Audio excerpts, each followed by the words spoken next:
醉春风，哇，醉春风，处处见面，两人积极心动。景望中看不一样的天空，我张开心胸，无情的人笑我痴。我笑无情人懵懂，我愿意在他手掌之中。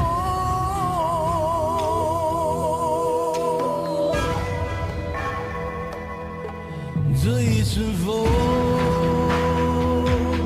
哇，吹春风，人啊，冲动。我感动，真的心或是万万不能，我愿意在他手掌之中。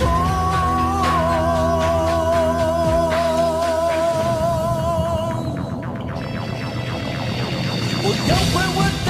意，我会与天吐露，但愿经一交融，让我有始有终。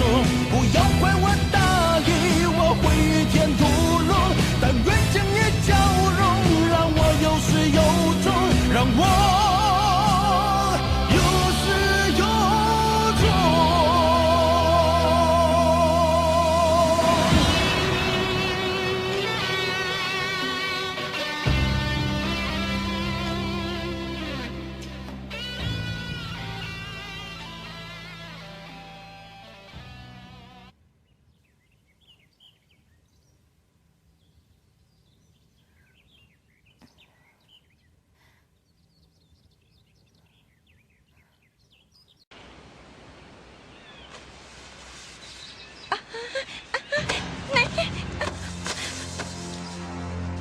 នាងខ្ញុំ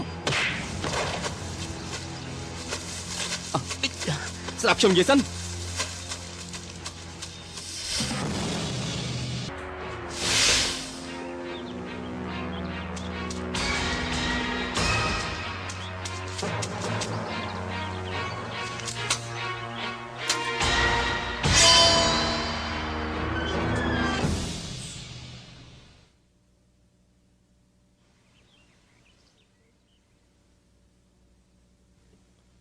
មានចេញ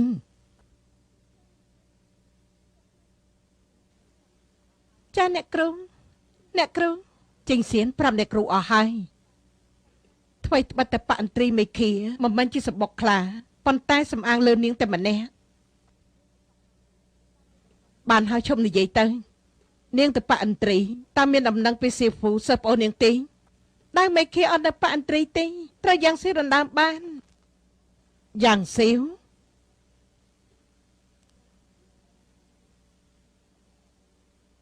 យ៉ាងស៊ីវនោះគឺជាទេវតាសបាយទាំងពីរនៅសាសនាមិញជាបេសកជនគង់មិញដៃឆ្វេងឈ្មោះយ៉ាងស៊ីវម្នាក់នេះវាជាគុណចម្លែកថ្មីត្បិតនៅក្នុងបបិសាចតែរឹកពីគេអាចទុកជាត្រឹមត្រូវដែរយ៉ាងស៊ីវមានចេញប្រកាសជាដាវមេឃានៅក្នុងដៃយ៉ាងស៊ីវហើយហ៎ខ្ញុំបានឃើញដល់ផ្ទាល់យ៉ាងស៊ីវ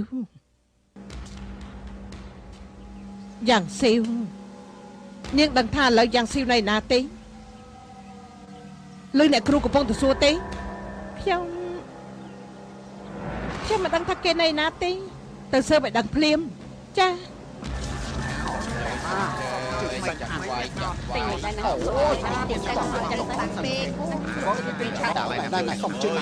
កុំជឿសិស្សច្បងក្រោយពេលសំណាក់ការពារលោកអត់មានរឿងសិស្សច្បងទី5អត់មានមកមកសោះរកគាត់មិនឃើញបកស្រាយប្រាប់លោកគ្រូយ៉ាងម៉េចហេមើលដល់ហេមកទៅយើងទៅមើលមើលអេសិស្សប្អូនលោកគ្រូ5ហើយ5ទៀតក៏រវល់រឿងពិភពគុណអីសោះអាយ៉ាពិភពគុណស្អីទៅនេះគឺជារឿងប្រជារាស្ត្រលបងដឹងទេមកទៅយើងអាយ៉ាបើសិស្សច្បងមិនទៅទេខ្ញុំទៅហើយណាអេនេះសិស្សប្អូនសិស្សច្បងគឺស៊ីហ៊ូមកនេះស៊ឺហ្វឺ មានរឿងអីចឹង សំផ្លឹងសៀវហ្វូនាងចាំមិនអីហ៎ចាំមិនអីសុំជាផ្លែ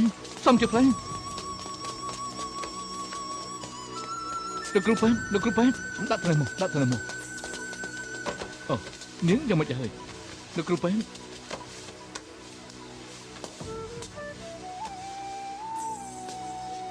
តានេះចាំមិនអីអ្នកនាងនេះទៅថ្នាំពុលហើយតែប៉ុណ្ណាមុខឡើងខ្មៅយ៉ាងនេះប្រកាសជាត្រូវថ្នាំពុលហើយខ្ញុំក៏មិនដឹងដែរចាំបាច់លោកនិយាយលោកគ្រូប៉ែនតើលោកអាចជួយនាងបានទេស្រាយចំណងត្រូវរកអ្នកចងអ្នកណាដាក់ថ្នាំត្រូវយកថ្នាំបន្សាបពីនោះខ្ញុំគ្មានលទ្ធភាពទេនាងត្រូវរបួសយ៉ាងម៉េចពួកយើងមិនដឹងផង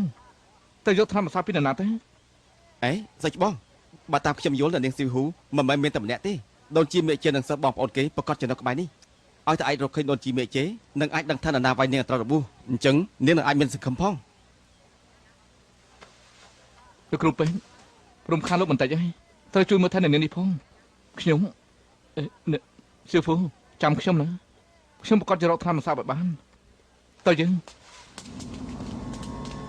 អ្នកអូនប្រុសមកមើលជំងឺ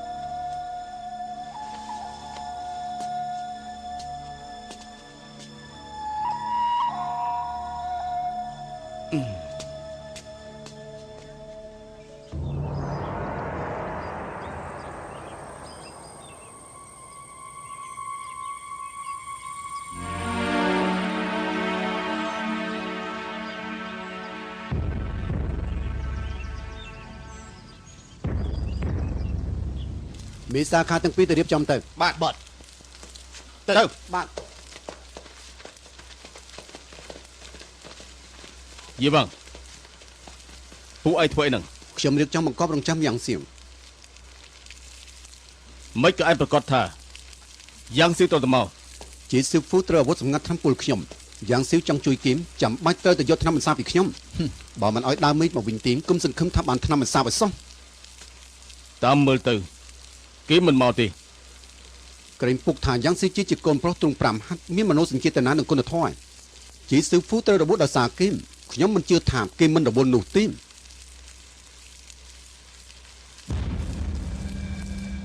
ទទួលភារកិច្ចបង្រិចបាក់មីងឡើងវិញយ៉ាងស៊ីចាប់បញ្ចេញរឿងបុគ្គលនិងការងារគេមិនអាចព្រោះតែស្រីម្នាក់នេះហើយបោះបង់ចោលដើមមេឃខៀននោះទេ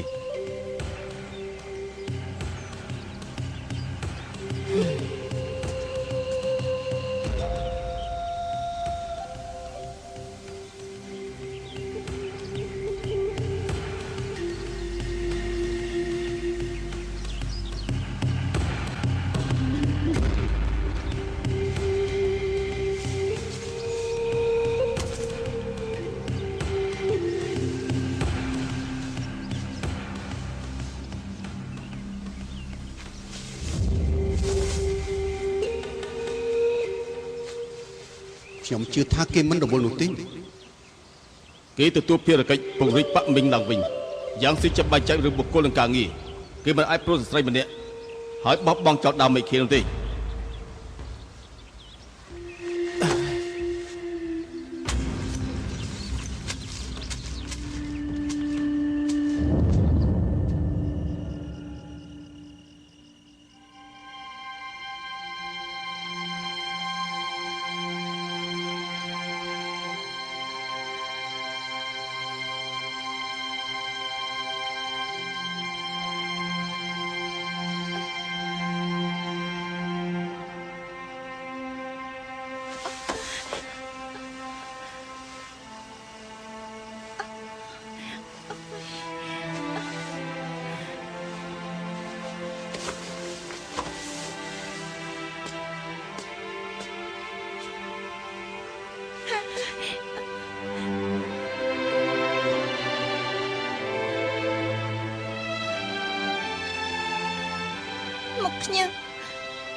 មុខខ្ញុំមិនខ្លាចទៅចេញចឹងនាងនេះនៅបន្ទប់មួយនេះថ្នាំពុលមានរើឡើងទេហេលោកគ្រូពេទ្យឥឡូវអ្នកនាងនោះយ៉ាងមិនទៅហើយលោកនិយាយទៅមើលមើលទៅ នាងមិនអាចទ្រាំផុត2ថ្ងៃទៀតទេហ៎ណែខ្ញុំអត់ខ្ទាស់ទ្វារណាខ្ទាស់ពីក្នុងហើយនាងបើកទ្វារនាងទាំងអស់គ្នាកុំចូលមកសៀវហ្វូគឺខ្ញុំណាខ្ញុំគឺអ៊ីលីធីងរបស់ទី6ខ្ញុំមិនចង់ឲ្យបងឃើញរូបរាងដល់ក្រោតរបស់ខ្ញុំពេលនេះទេកុំអីសៀវហ្វូបើកទ្វារបានទេខ្ញុំមិនប្រកាន់នាងទេខ្ញុំស្បត់ថាខ្ញុំមិនប្រកាន់នាងទេសៀវហ្វូស្ដាប់ខ្ញុំនិយាយសិនយើងភ្ជាប់ពាក្យតាំងពីតូចមកយើងត្រូវទៅរៀបការមានអ្វីត្រូវប្រកាន់ទេទៅវិញទៅបងទៅវិញទៅនាងសៀវហ្វូកុំខ្លាចអីខ្ញុំកំអត់សង្គូប្រាប់ខ្ញុំមកនាងមកជាមួយដូនជីមកជេមកណែតើនរណាធ្វើឲ្យនាងរបួសប្រាប់ខ្ញុំមកខ្ញុំនឹងសិស្សច្បងខ្ញុំជួយសងសឹកឲ្យនាងគឺប៉ះមិនបានប៉ាត្រីមានគ្នាច្រើនខ្ញុំមិនអាចនាំទុកដល់ពួកគេទេអីនាងសៀវហ្វូនិយាយច្បាស់ទៅមើលខ្ញុំស្ដាប់មិនច្បាស់ទេនាងនិយាយស្អីហ្នឹងសៀវហ្វូលោកគ្រូពេទ្យថាថ្នាំពុលក្នុងខ្លួននាងមិនអាចទ្រាំផុត2ថ្ងៃទេខ្ញុំសុំបងនាងប្រាប់ខ្ញុំមកអ្នកណាធ្វើនាងរបួសរបស់ទី6កុំប្រឹងប្រែងដើម្បីខ្ញុំអីទោះជាជាតិពឹសរើឡើងដោះស្លាប់ក៏ខ្ញុំមិនឲ្យបងឃើញរូបរាងដោះក្រក់ខ្ញុំក្នុងពេលនេះដែរទេសៀវហ្វូបងមិនទៅវិញទេមួយជីវិតនេះខ្ញុំមិនអាចអត់ទោសឲ្យបងទេបង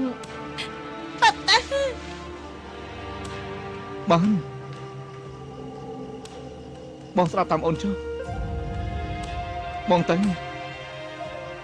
បងនៅខាងក្រៅ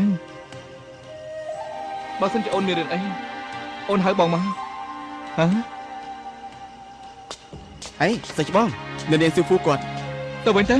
ពេលណាទៅហើយនៅតែរៀនចិត្តទៀតបើបដូរជាខ្ញុំវិញទោះជាយ៉ាងណាក៏ដោយខ្ញុំនឹងធាក់ទ្វេទម្លុះហើយអីសិច្បង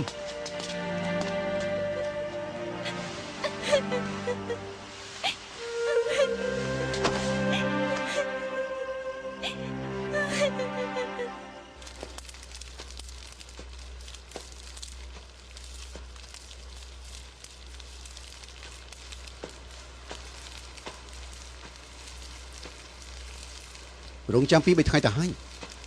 នៅតែពុកមិនយល់ចិត្តយ៉ាងស៊ីផាំង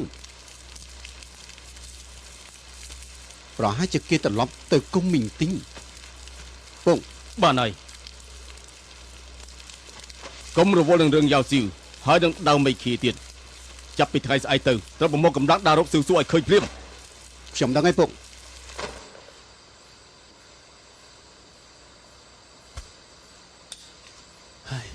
យ៉ាងស៊ីវចង់មិនស៊ីមែនធ្វើឲ្យយើងគិតមិនចេញពេញមួយថ្ងៃតែម្ដង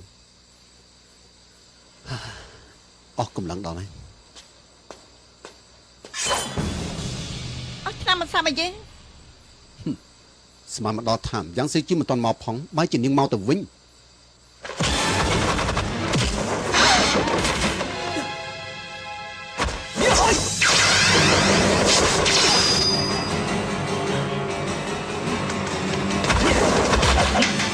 មិនចាំបាច់ខំប្រឹងប្រែងទៅយកតាមមិនសាប់បានឲ្យវាយើងវិញកុំភ័យអីសោះតាមមិនសាប់លើអាវុធសម្ងាត់យើងលេងចោលអស់ហើយយ៉ាងសៀងយើងមិនលើកលែងឲ្យឯងចេះដាច់ខាត់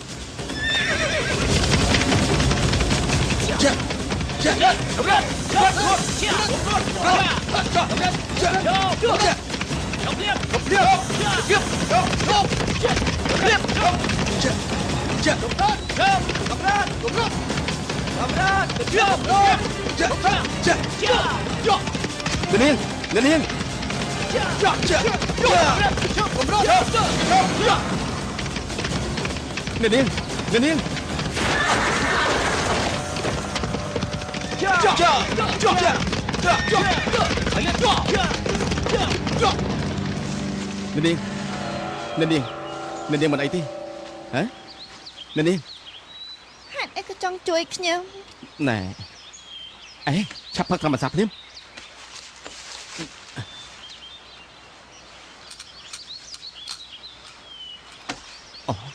នាង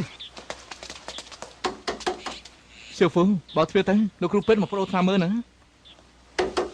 សៀវហ្វូ